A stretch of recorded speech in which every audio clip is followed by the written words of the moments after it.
And so to review, we had a kind of a long winding road to West Africa, where we began in Abidjan and ended up in Cotonou, Benin. And along the way, we passed through Cote d'Ivoire and spent some time in Ghana. There's Parker in the yellow, playing with some of the other MKs and his brother Peyton.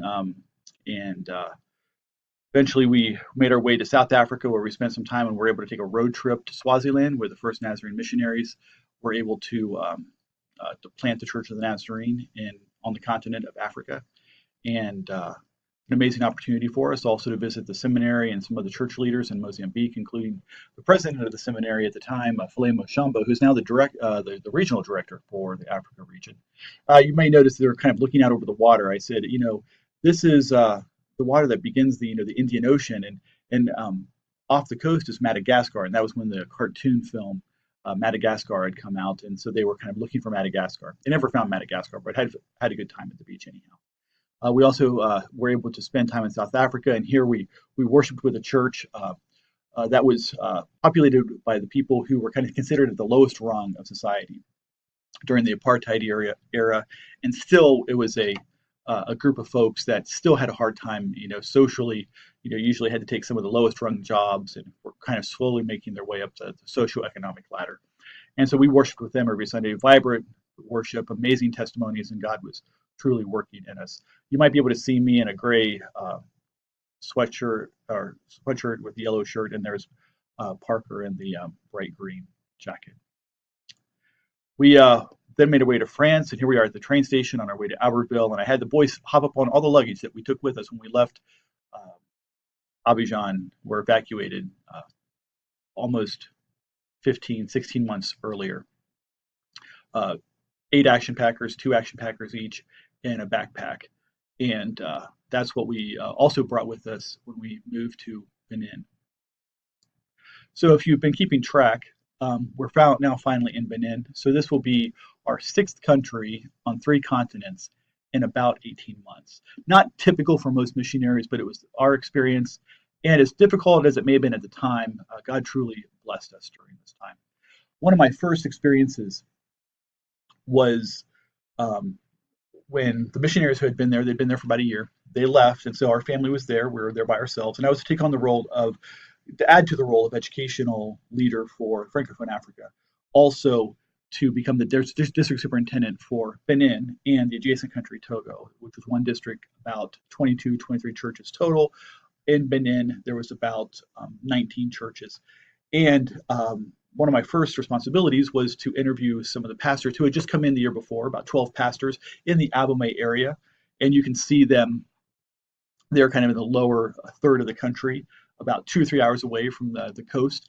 And I was going to go up there in a taxi with one of our pastor colleagues. One of our other pastor colleagues, Louise, was already up there.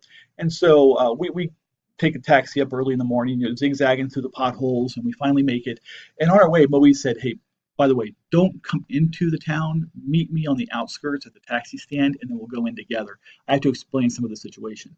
See, some of the pastors decided to go on strike. These 12 pastors didn't feel like they were receiving some of financial things that they had hoped or demanded for, or what other pastors might have received from other organizations at other times. And so they were going to go on strike. Some of the things they wanted were the churches built for all of them, motorcycles purchased for all of them, needs met for their family, and other things. And if those needs were not met and the strike would continue on, they would boycott the district assembly that they had agreed to host 6 months earlier. That was going to take place about 4 weeks from this point. And so, and if their demands still weren't met, they had threatened even to leave the denomination. So Moise and the pastor who had come with me and I met in that taxi stand, walked to a park nearby, and began to pray. That's really all we could do. And so we arrive, and everyone's greeting and everyone's cheering and smiling. I'm like, wow, this is, they're happier than I thought they were going to be. I thought they were going to be upset, but they were doing fine, I guess. And so we sit down and we begin to talk about some of the needs that they had demanded. And they began talking, and one of the young men stood up and he was like, you don't know how we suffer and others were as it becoming angrier and yelling I was kind of getting worried a little bit because in my mind I was just thinking of Jerry Springer. I'm like, wait, this is missionary work. What is going on here? And I just realized that there was anger there, but it would just stay at the level of expressing it, you know, and just people were frustrated. And I remember just not really being I didn't really speak French that well yet, right? But I just remember in that moment I was supernaturally enabled to understand and to speak French like I never had been able to before or since. And and I just said, you're right. I don't know how you suffer, and I'm not going to pretend to know how you suffer. I'm just kind of getting used to living here, and I know that it's been difficult for me, and I can only imagine it's that's difficult for you too, in many ways, not to have some of the things like that are not available to you, and I go, and I can try to understand it, but I don't know if I can. Here are some things I can tell you for sure, and that is, I'm not a bank manager. I can't like give loans. I don't have a lot of funding. I'm not a non-government agency. I'm not like some of these other government agencies that had come in. Missions had been there for about 500 years, and uh, other Protestant missionaries came in about 100 years ago, and all these government agencies came in about 30 years ago when the fall of communism happened, and they were kind of giving away all kinds of funds and doing projects and then this developed a strong dependency need where the only help would come from the outside, and the resources that we had, we kind of were blind to. And this was something that was prevalent there. And I didn't explain all of that, but it was going through my mind. And I just said, I just don't, I personally, I really did not have the funds, and neither did the mission. And there many things were going on at the time where we were working on the same budget we'd been working on for about 10 years. And, but I am a pastor, and I can walk with you, I can pray with you, I can listen to you, and I can hope that things can improve and we can see what we can do in the future. But if you need to boycott, if you need to even walk away from the denomination, we don't want you to. And but if you decide that's the route you want to take, we have to honor that. But before we do this, can you choose two of you to come down and meet with the district advisory board, and we'll discuss this as a group. The pastors here beside me and the other pastors on the DAB will gather together, lay people and clergy, and we'll discuss this, and we'll give you our decision. And so about a few days later, they came down and we met together, and we said, just what I had said, and that we wanted them to stay, but we understood if they had to leave and they needed to boycott, we had alternate arrangements, and we could hold the district assembly in our usual place down in Cotonou, but we really wanted it to be with them. And they looked kind of disappointed. They were kind of shocked because they were expecting a missionary to be very desperate. There were some of the other missionaries that they'd been in other mission agencies and NGOs and other groups that were there were very desperate for numbers. Don't lose the numbers. You have projects, you have funding, and you have people that want to give to these funds, and you have to keep the money flowing and the numbers growing and the reports positive. And they're kind of surprised that we were willing to let them walk away. And but I really believe that, and I truly believe too, the district advisory board believed that this was the best thing. Well, they agreed to stay with us, and we went through the next 4 weeks through the district assembly, and everything went off without a hitch. It was actually a wonderful experience, and God really blessed. And we had our first visit of a general superintendent. We had our first Beninese pastor ordained on Beninese soil. It was a wonderful thing.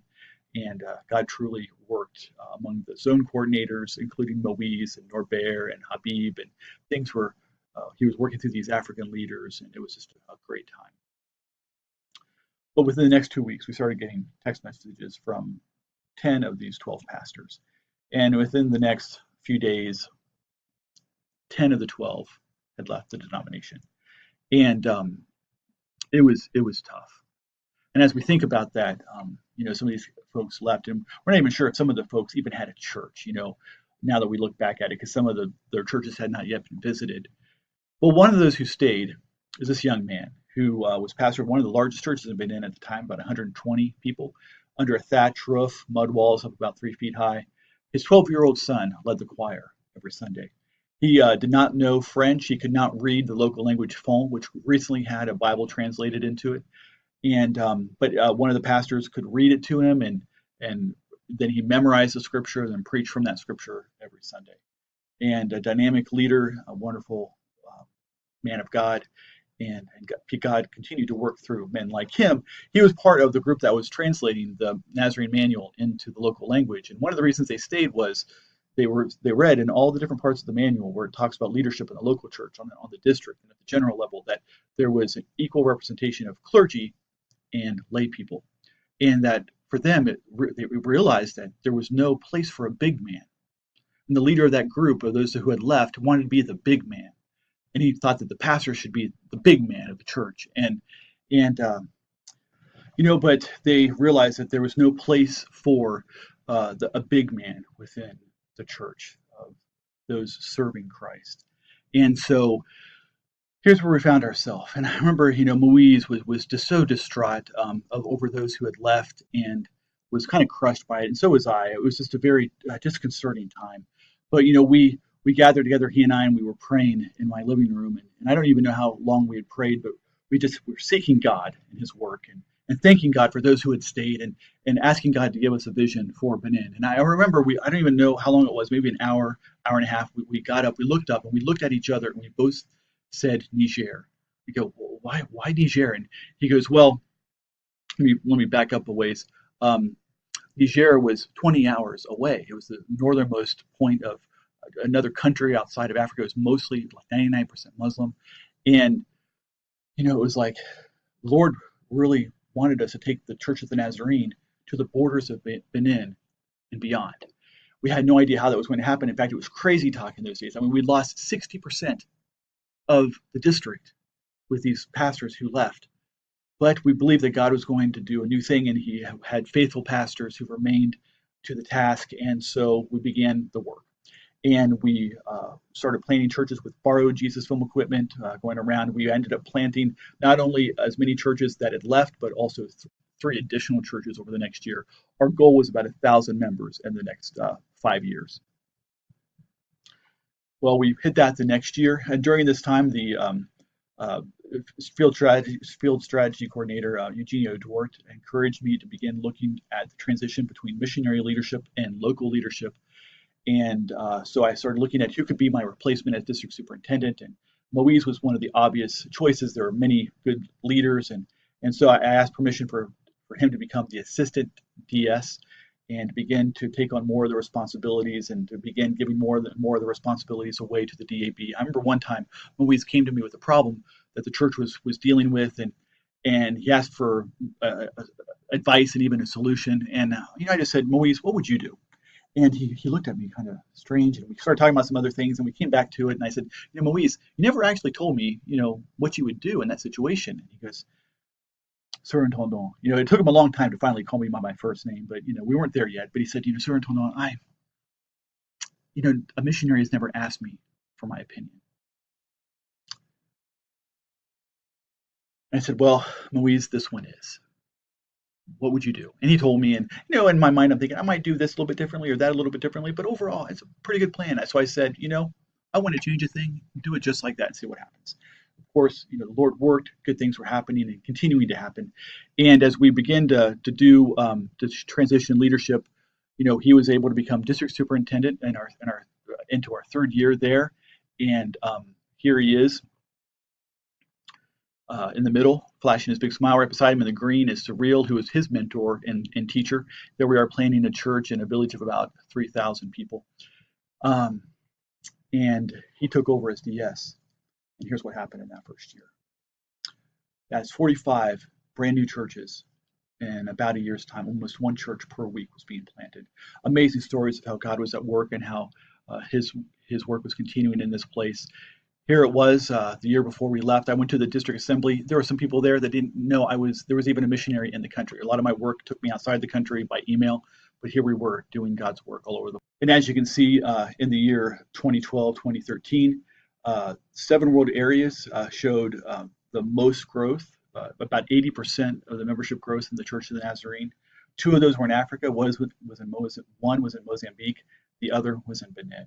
God has truly blessed this place. There's over 1,000 churches, 5 different districts in Benin alone. The church is growing like wildfire in Togo, in Burkina Faso. And now Moise is training church planners all across the West Africa.